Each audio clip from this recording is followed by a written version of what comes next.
Oksijenlerim bugünkü sanatçımızın ismi Edo Zupan. Kendisi aslen Sloven asıllı.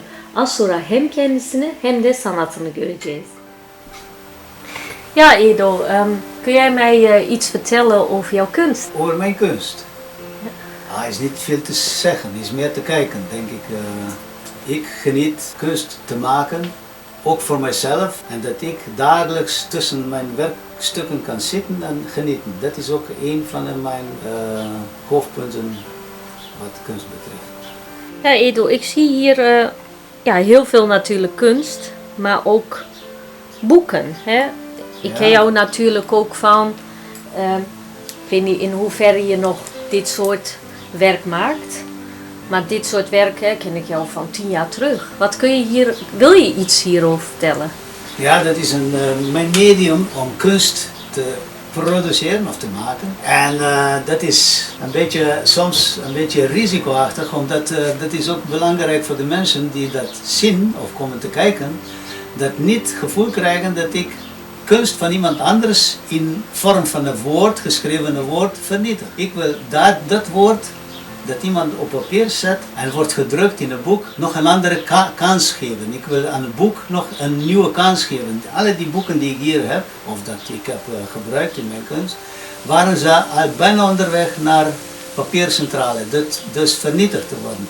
En ik stapte in die proces net aan het eind in, om aan het boek nog een kans te geven, nog een mogelijkheid te geven om menselijke leven, ons levens en onze beleving te verrijken en niet te vernietigen. De boekenkast hier heb ik gemaakt voor een jonge man, een heel rijk leven. Hij is het proces van zijn levenproces, heeft hij geëindigd zelf. En ik probeer hier zijn leven terug in een andere vorm te geven. Bedoel je, heeft hij een einde gemaakt aan zijn leven? Hij heeft zelf een einde gemaakt aan zijn leven. Die glazen daartussen, hè? Je hebt wel denk ik bewust voor gekozen om die glazen potten zeg maar zodanig te verweven met die boeken. Ja. Heeft dat nog een betekenis? Dat heeft iets te maken, ik wil niet te veel vertellen over hem, omdat dat is zijn zaak. Hij was heel rijk in manier van leven. Niet leven alleen van een uurtje tot een uurtje om iets te doen, maar hij was heel rijk ook om alles te onderzoeken, alles te doen en bijzonder alles te doen wat voor mensen betreft om hen te ondersteunen. Ja, Edo, je hebt hier ook een prachtige werk eigenlijk. Wil je ons iets vertellen over dit werk? Ja, dat was een werkstuk die gemaakt werd door ons tweeën. Dat was Willy Beckmans en ik deden wij hier in mijn tuin. Ik deed mijn werk, mijn gedeelte en Willy deed zijn gedeelte van dat werkstuk. En dan hebben ze dat in elkaar gezet en opgehangen in het theater van Hengelo. Oké. Toen heette dat nog Rabo Theater, de tentoonstelling. Dat was het. Het is wel heel theatraal werk. Heel theatraal werk en heel harmonisch in elkaar wat kleuren betreft ook en de bedoeling. En leventje van Willy, leven van Willy, een manier van denken in zijn vorm en mijn manier van denken in een vorm van de cirkel, oneindig. En ook weer die boeken, hè? Die boeken. En ook weer die boeken, ja. En zijn die boeken dan van jou of weer vertegenwoordigt dat het leven van Willy Beckmans? Ook. Dat is, het boek is gewoon een artikel of een werkstuk waar iedereen mee te maken krijgt. Iedereen krijgt met een of andere boek mee te maken in de wereld, in de tijd van leven. En wat heel belangrijk is, vind ik, waarom het boek zo belangrijk voor mij is, het boek is eigenlijk de woord, taal gebruikt. Was het moment dat wij in natuur, in natuurlijke ontwikkeling, in de ontwikkeling van natuur, afscheid hebben genomen van het dierlijke gedeelte van het leven. Dus wij begonnen te praten en in het moment dat het woord een symbool kreeg, of een geluid een symbool kreeg, toen begonnen wij ook die geluiden in de vorm van een schrijven in de boeken te zetten. En dat was heel, voor mij, in mijn denken denk ik, de bepalendste moment voor de ontwikkeling van een mens. Ja, Edo, je hebt hier een werk van gebruikt materiaal. Ja, dat is en dat soort werken maak jij ook?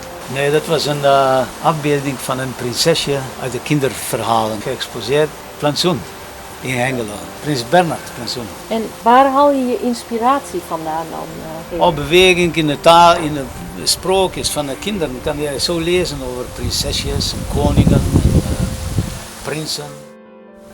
Ja, je wilde hier iets over vertellen. Ja, dat is een afbeelding van mijn tante Ivana op fiets met de boodschappentas naar de markt. Heel leuke dame, ook heel kleurrijk. En was ze zelf ook creatief? Of? Ze was heel creatief in het omgaan met de mensen. Dat was een super kunstenaar wat dat betreft. Ze kon uren heel ontzettend interessant verhaal vertellen, maar echte verhaal van haar leven. Dat was ook een ontzettend rijk leven, niet met het geld, maar met ervaring. Dat is het zelfgemaakte bronsoven. We hebben jarenlang hier ook bronsgieterij gehad, onder begeleiding van een heel belangrijke kunstenaar hier, het beeldhouwer van Hengelo, dat is Martin Stolk. Martin Stolk kende ik niet. Ik ken wel Saskia Stolk. Dat is Saskia, de dat is zijn dochter. dochter. Want zijn werk hangt Herbouw. toch ook, Europatunnel heeft hij ook nog een werk. Die Ja, beelden wel. klopt. Ja, zeker.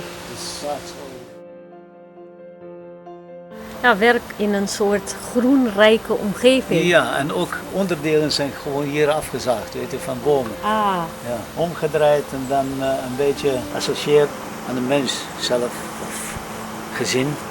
en hier heb je een soort toeval. Heb ik niet gedaan. En iemand waarschijnlijk ergens gevonden hier in de tuin en opgegaan. Maar ik laat gewoon zo hangen. Toeval is ook mooi soms. Zeker.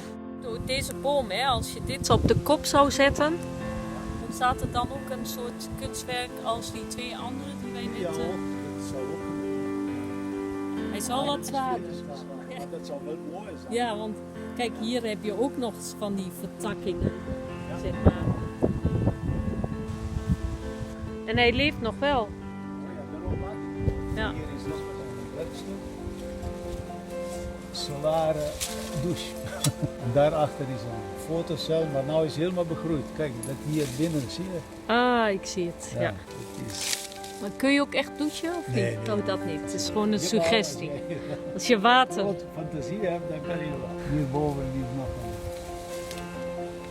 Zo. Ja, hier. Ach, maar dat kan je niet met niet bij. Het zijn heel vaak mensen die vragen, wat is dat nou? Ja, Dat is de inderdaad. school voor televisie. Maar het is gewoon een deksel van een pan. Oké, Ja. maar Zo'n ook beetje zo'n bij de ronde tijd- vorm. Bij de tijd te zijn, zodat ik ook heelal luister of mensen. En dat is ook een beetje het symbool van de buitenlanders. Ja. Maar Edo, Ja. wat is kunst voor jou? Kunst. Ja, dat is moeilijk. Dit is een verhaal. Kunst. Kijk, ik geef een voorbeeld.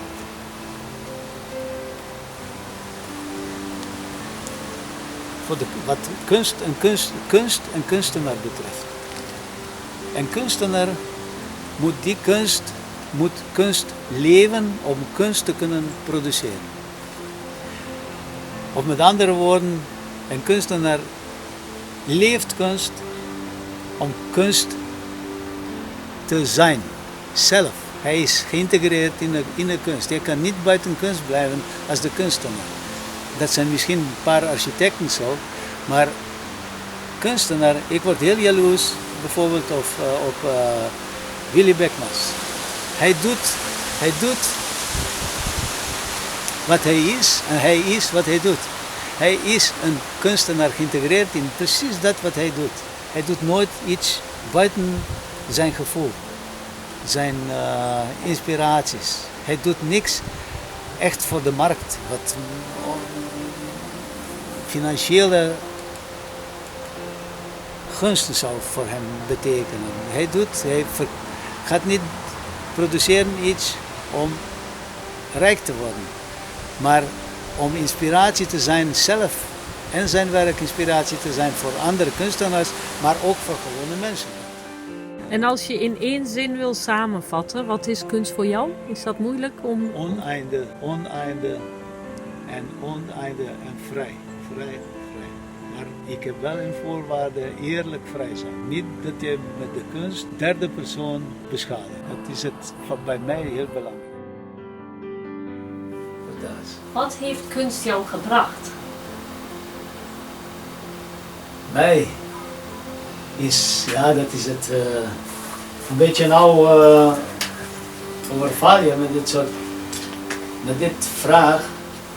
Maar dat is, ik heb door de kunst, niet alleen gewone kunst, maar ook art brut, want ik heb heel veel jaren gewerkt met de verstandelijk gehandicapte kunstenaars in instellingen, 30 jaar lang. Nou, en dat vond ik een middel, niet alleen voor mij, maar ook voor een verstandelijk gehandicapte tot communicatie te komen. Verstandelijk gehandicapten zijn heel rijkvol met belevingen, wat ze in zichzelf beleven, maar ze kunnen heel moeilijk vertellen aan de mensen wat ze beleven.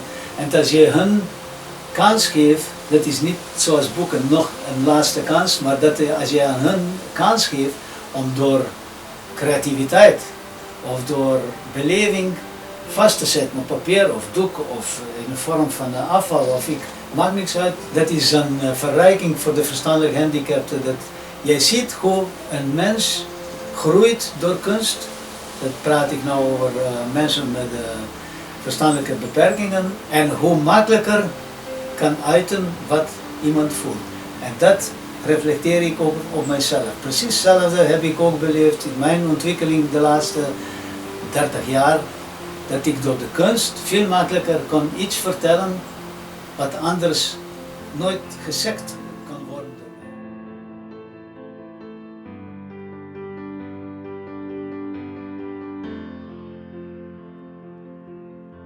Edo, je komt uit een andere omgeving, hè, Slovenië. Hoe is de communicatie en beleving in Nederland gegaan? Door kunst kon ik veel makkelijker communiceren met mijn omgeving, ook met de mensen die nooit begrip hebben gehad wat ik wil vertellen of nooit begrepen hebben wat ik bedoel, konden ze door mijn kunst makkelijker of die afstand kleiner maken in begrip van ons. Dus toen je de taal nog niet kende, was er kunst voor jou? Het was een kunst, ja. Maar dat begon net zoals het verstandelijk gehandicapte komt in een instelling en komt voor een begeleider. En nou is van de begeleider afhankelijk, gaat met die verstandelijk gehandicapte goed, wordt het goed of niet. Dat is heel belangrijk en dat was ook hier, die kunst, was dat eigenlijk begeleider voor mij hier als ik naar Nederland kwam. Maar ook dat ik begrepen heb, alle mensen, nieuwe mensen die hier ontmoet hadden, hoe in elkaar ze zitten. En wat is eigenlijk mijn taak. Mag ik het zo samenvatten met één zin? Dat door kunst, wat jou gebracht heeft, ja, heb je je omgeving beter leren kennen? Eigen gemaakt. Dat is gewoon eigen gemaakt. Dat is, ik voel me echt thuis hier in dit omgeving. Edo, ik zie hier ook allemaal kunstwerken met een cirkelvorm. Heeft dat nog een betekenis? Cirkel is een heel belangrijk symbool in de cultuur van de mens zelf. Dat is een symbool van grensloosheid, onbegrenzing. Mensen, polygloot is eigenlijk. En is ook een vorm die niet stoort. De mens wordt nooit gestoord door een cirkel. Dat is driehoek of vierhoek, is wel anders, omdat dan zijn die hoekjes. En mensen krijgen heel snel associaties op een hoek of iets waar jij zelf kan veilig voelen, maar ook een andere mens met andere ervaring, levenservaringen kan ook gevoel krijgen om weggegooid te worden. Maar hier is geen grens, eigenlijk geen hoekje, dat is eindeloos. En een mens kan heel lang spelen met kijken zo in een cirkel. Dus het is een zuivere vorm? Zuivere vorm, ja.